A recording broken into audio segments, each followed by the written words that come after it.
देखिए, पदोन्नति के जो नए नियम अभी उसका राजपत्र में प्रकाशन हुआ है, इसमें वही का वही है जो 9 साल पहले था और जिस कारण से पदोन्नतियाँ रुकी हुई थी।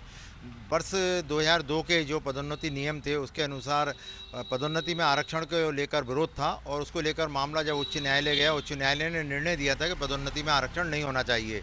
2 बार आरक्षण का लाभ नहीं दिया जा सकता। उसको लेकर जब फैसला आया तो हमारे राज्य की सरकार उच्चतम न्यायालय में चली गई, जहाँ की अभी भी विवाद चल रहा है और अभी भी प्रकरण चल रहा है।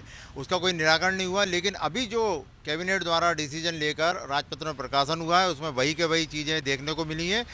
20% और 16% का आरक्षण पदोन्नति में दिया जाएगा, जो कहीं से भी न्यायोचित नहीं है। अगर ऐसा रहेगा तो जो विवाद पहले था आज भी वही है। सरकार ने कुछ उसमें नया नहीं किया, कुछ नियमों में बदलाव जरूर कर दिए हैं। जो सीआर और एसीआर वगैरह में जो है उसको जरूर उन्होंने थोड़ा सुधार किया है, लेकिन जो मुख्य मुद्दा था जिसके पीछे विवाद हुआ था आज भी वही है। अगर ये सरकार इस पर विचार करे और अगर ये बदलाव नहीं किया जाएगा तो निश्चित रूप से कर्मचारियों में जो असंतोष है वो कहीं ना कहीं असंतोष सड़कों पर आएगा और न्यायालय के जाने की भी हम लोग तैयारी कर रहे हैं। निश्चित तौर पर मैं कहूँगा कि सरकार ने 9 साल में पदोन्नति में आरक्षण की बात कही है, जारी की है सूची।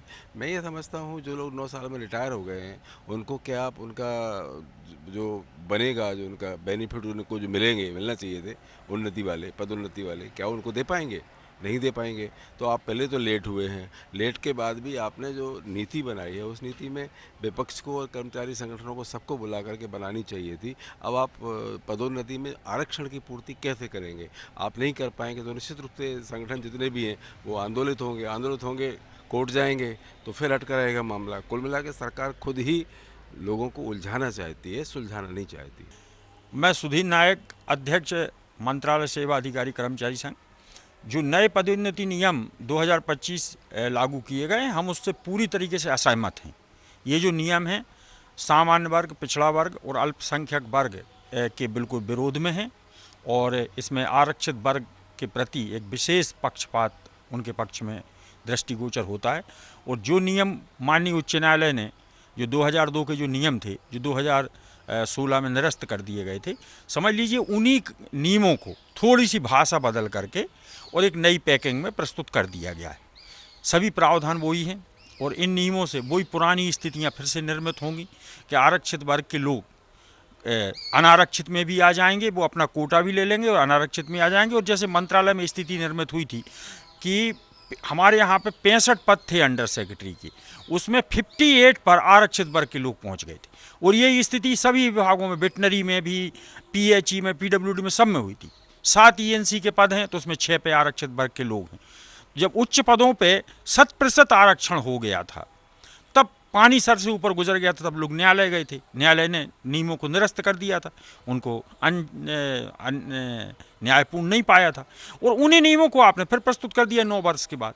और दूसरी इसमें सबसे बड़ी आपत्तिजनक बात यह है कि ये नियम 2025 से ही लागू किए जा रहे हैं। मतलब हमारी 2016 से लेकर 25 तक की सबकी सीनियरिटी व्यर्थ हो गई। 16 वाला भी 25 में प्रमोट होगा जिसको 16 में प्रमोशन मिल जाना चाहिए था, और 25 वाला भी 25 में प्रमोट होगा। जब पदोन्नति रुकने में कर्मचारियों का कोई दोष नहीं था, न्यायालय कह चुका है कि हमने भी पदोन्नति नहीं रोकी थी, जीएडी कह चुका है हमने भी पदोन्नति नहीं रोकी थी, तो ऐसी अनधिकृत रूप से जो पदोन्नति बंद रही उसका खामियाजा कर्मचारी क्यों भुगतें? तो एक इसमें आपत्ति ये है कि ये नियम 2016 जहाँ से पदोन्नति बंद हुई थी वहीं से लागू किए जाने चाहिए थे।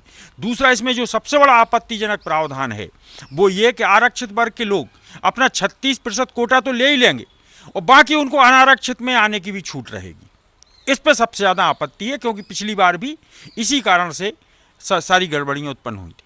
तो सामान्य वर्ग, पिछड़ा वर्ग और अल्पसंख्यक वर्ग के कर्मचारियों में, अधिकारियों में बड़ा रोष है इन नियमों को लेकर के और हम इसके विरोध में न्यायालय में जाएंगे और एक बड़ा प्रदेश व्यापी आंदोलन भी सामान्य वर्ग का, पिछड़ा वर्ग का और अल्पसंख्यक वर्ग का किया जाएगा। विगत दिनों डॉक्टर मोहन यादव जी के नेतृत्व में कैबिनेट ने एक बहुत ही कर्मचारियों के हितैषी निर्णय लेने का काम किया है।